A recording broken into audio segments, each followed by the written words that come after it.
on, man? What's going down, man? It's your boy Magnificent, a.k.a. Magno, you heard? Kid with the arts, you know what I'm talking about?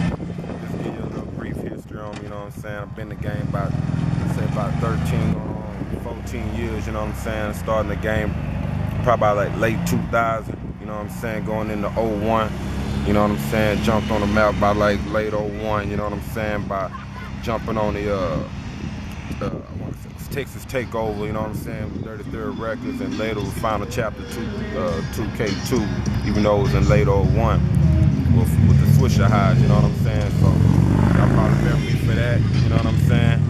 1.5 for the first round draft picks with that boy Mike Jones, you know what I'm saying. Came out with a few radio hits like Day-to-Day Grinding, Cutting, you know what I'm saying.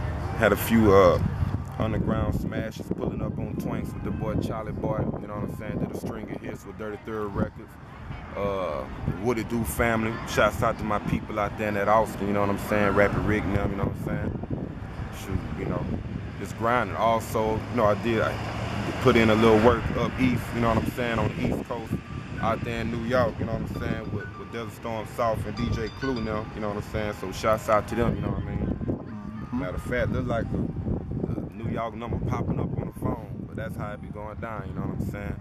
So that, yeah, you probably know me from that, man, and the list just goes on, man, just steady grinding, you know what I'm saying. Okay, let me ask you this, man. How do you feel about today's youth and generation? Man, you know, I mean, it may sound cliche, but that's our future, you know what I'm saying? So we do have to invest in our future, you know what I mean? And I really believe it starts at home, you know what I'm saying?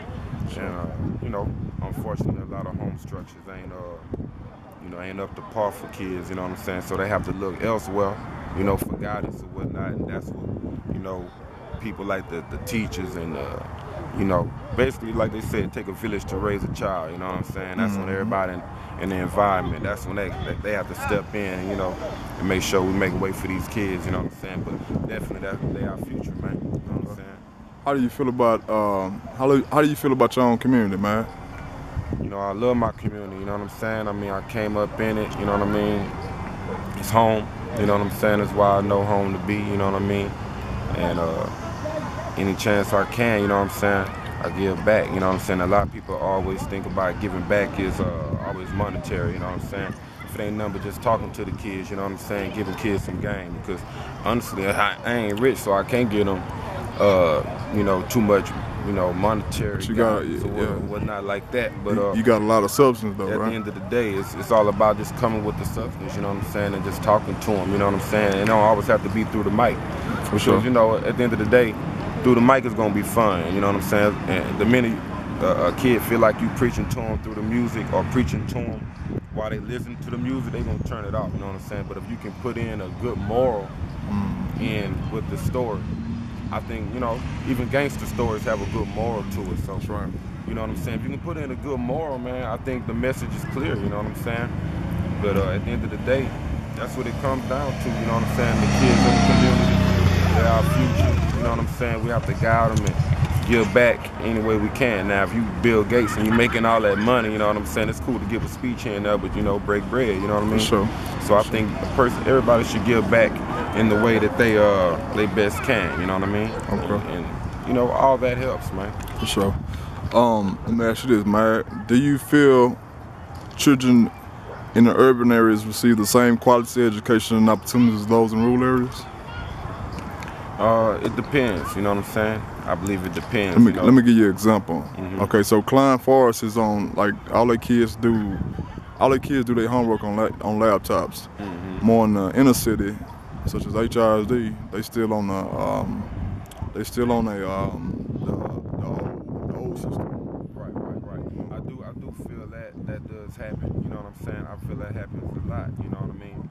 At the end of the day, I think, you know what I'm saying, it's something going on that needs to be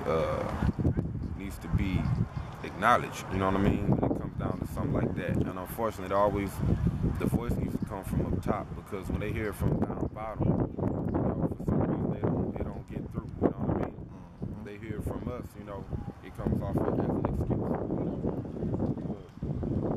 And the people that come up from these situations and make it, and they get to a place where they have that voice, and it come back and speak on that and sow a acknowledge seed, that. yeah.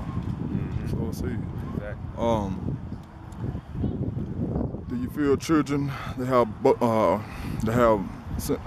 do you feel children that have both parents opposed to single parents have a better outlook on life, married? That right there, it can depend, because, you know, in the hood you got a lot of people that have, you know, their fathers still around. Like me, I didn't have my father, like my parents divorced when I was like 13. Mm-hmm. You know what I'm saying? That's when I really was starting to need him most, you know what I mean? And I kind of went through a few turbulent times, you know what I mean? Like, you know, God held my hand through it, you know what I mean? But, you know, I was doing a lot of stuff that I would not been doing if my pops was in the highs, you feel me? Okay. So, but at the same time, I had a lot of partners who pops was in the highs and they still was doing it, right, because they pop had to work so much anyway, so they weren't as prevalent anyway, you know? Right. So it all depends. That's why I say it all depends on the household, man. You know, a lot of parents these days they're being lazy, man. They're not being hands-on with their kids, and you know, they're quick to throw it off either on entertainment or music, right, or movies or whatnot. I'm gonna tell you, man, you know, this gangster stuff was been out, you know what I'm saying? And gangster music was way more prevalent when I was growing up. But you know what? You know what I'm saying? I had a strong household, you know what I'm saying? So, you know, I was not, you know what I'm saying, just dry doing stuff to try to be, you know, try to fit this right, to run with the in crowd. To run with this in crowd, you know what I'm saying? Because, you know, when my pop was there, I knew I had a pop I was gonna go home to, and he wasn't hearing that. He ain't gonna hear no, well, it's cool because Snoop Dogg doing it or Dr. Dre doing it. You know, a lot of excuses that these kids give nowadays. If these kids was facing a stern, you know, parenting, or a stern, you know, just some kind of authoritative figure in the household, it wouldn't matter. It wouldn't matter what you seen outside, man. I grew up 2 houses down from the trap. You know what I'm saying? Mm-hmm. That trap has been there forever. It's not, I mean, it will it away now, but I grew up 2 houses down from a trap house, man. And you know what I mean? Hey, it didn't matter. When I got to the highs, everything better be straight laced. You know what I'm saying? For sure. So I think two parents in the household, if both of the parents is on a note, yeah. But then, hey, one parent in the household could do it too. If that one parent's on a note, they're stern, they're firm, that kid already has the respect factor for that parent, then yeah, you know what I mean? They ought to be good, man. I done seen one mother raise, you know, 4 or 5 knucklehead boys, and they come out right, man. So I don't really go for the excuses with, well, you know, if it wasn't for this or this propaganda or that, you know, hey, at the end of the day, we have to be responsible for our words, but it starts at home. Right. Okay. So let me ask you this: is music influential? Music is very influential. I believe it's very influential. Is you it know what I'm saying? To a lost mind, though. Okay. Because once again, it goes back. You know what I mean? You know, my pops, you know what I'm saying? When he was in the household, he was real tough, man. You know what I'm saying?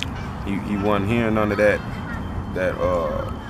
anything that was on. You know, he had got into the religion real tough. So anything aside from that, he wasn't going for it. So, you know, I don't care how much music would influence me. You know what I'm saying? If the music is saying smoke weed, do this, do that, go have sex, go do that, go do this. When I come to the highs, you know what I'm saying? It wasn't for to be no evidence of that. You know what I'm saying? So, right. You know, I think kids, they're influenced to do what they're allowed to be influenced to do, because the minute that you come home to a firm household with some foolishness, it's gonna get aborted real quick. When you say firm, give some definition to that, man. A firm. When I say a firm household, I mean you got a pops that ain't going for that bull cone, you got a mom that ain't going for that bull cone. You know what I'm saying? You come on smell like weed, hey, you got ounces you need to come up with. You know what I'm saying? You might get punched in the throat talking crazy. You know what I'm saying? That's what I come from, man. You know what I'm saying? My T Jones 5'1", man, but she'll still off on you, bro. Mm-hmm. She Studi Woodbine, you know what I'm saying? So, you know, that's just what it is, you know what I'm saying? A firm household, you know? Sure. A lot of these kids come home, you know, and it's easy to use rap as a scapegoat, but rap's always been around. And before rap, it was negative movies. It was, I mean, it's country music with negative connotations in it. I mean, come on, it's no excuse. Right. You know what I'm saying? At the end of the day, you know what I mean? If you raise your kid a certain way, I mean, come on, a dog won't disobey. Right. You know what I'm saying? Mm-hmm. You know, I done seen people with the meanest pit bull, but if they tell their dog to sit and don't do the, hey, that's what it is. It ain't no what my dog seen your dog do something, and that's what made. And we way smarter than dogs, so I don't really go for that. I think it's a lacking in the parenting, man. You know what I'm saying? If you whoop, excuse my French, but if you whoop your kid's ass, man, field rules all, man. Right. You know what I'm saying? If your kid afraid to get a whooping, man, I think that prevails over trying to be cool and in crowd. You know what I'm saying? Right. You go back to that, hey, man, you know, I got T. Jones at the high that's tripping, man. Woo, woo, woo. You don't hear that no more because T. Jones trying to be in the same in crowd you in. You know what I'm saying? Trying to be your friend. Yeah, your partner. Your T. Jones, your partner. You got the new Lil Wayne CD type stuff, man. Come on, man. Right. You know what I'm saying? That's what it is, man. You know. So, I mean, when you got the parents still trying to be in the same crowd their kids growing up in, you know what I mean? Right. That loosens up the firmness of the household. And now when you got a loose household, now you got kids doing what they want, man. Okay. In my day, you know, dudes kept cologne on them. You know what I'm saying? Like, man, hey, man, what, you got that smell good? Hey, you know, you going back in the highs, man. You don't want to be smelled. Now these kids ain't worried about that, man. Right. These dudes got stash spots that they mama run, they finding and stuff. And whatever. You know. Right. You know, it's a loose household, man. So it's easy to you know, blame all the outside forces. But all these outside forces, all these outside variables, they've been there, bro. That's true. They've been there. You know what I mean? You know. Okay. So let me ask you this, man.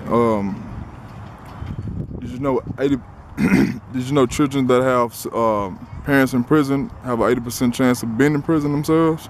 No, that's definitely true. That's definitely true, you know what I'm saying? Why is it like that? Well, for one, if the parent's not home, I mean, that loosened up that firmness I was talking about. But I also believe that we don't have anybody picking up the slack. Like, honestly, if my old man went to prison, I'm not gonna say it wouldn't have mattered, but you know, it wouldn't have mattered. My pops wouldn't have run around a lot anyway, whether he would have been in prison or he would have been working or whatever. I didn't see my pop a lot, you know what I'm saying? Okay. So, at the end of the day, I still had my T. Jones, I still had my grandparents. I come from a 3-generation household, you know what I'm saying? Like, we didn't get our own spot, like, our own spot till I was like 8 or 9, you feel me? So, you know, we was bouncing around from apartments, then go back to grandmama, then we might get a spot on Goodson, then go back to grandmama's, then we might get this spot here. And, so kind of unstable. So yeah, so it was like, you know, my T. Jones was still trying to find her way. You know what I mean? So, you know, at the same time, I had my grandpa. You know what I'm saying? God rest the dead. You know what I'm saying? When he was living, her brother, my uncle. You know what I'm saying? Right. You know, so I still had male figures to keep me in line. Right. And that's the thing, you know. I'm not gonna say that's an excuse because that is a handicap. If you don't have your parent there, that's a handicap. But nonetheless, right, it should be somebody to pick up the slack. You know what I'm saying? Right. Somebody step down, somebody supposed to step up. Exactly, man. I got 2 nephews and 2 nieces, man. If something happened to my older brother, you know what I'm saying, or he got to go sit down, I'm gonna be that much more prevalent in their life. You know what I'm saying? Or, you know, whatever has to happen, you know what I'm saying?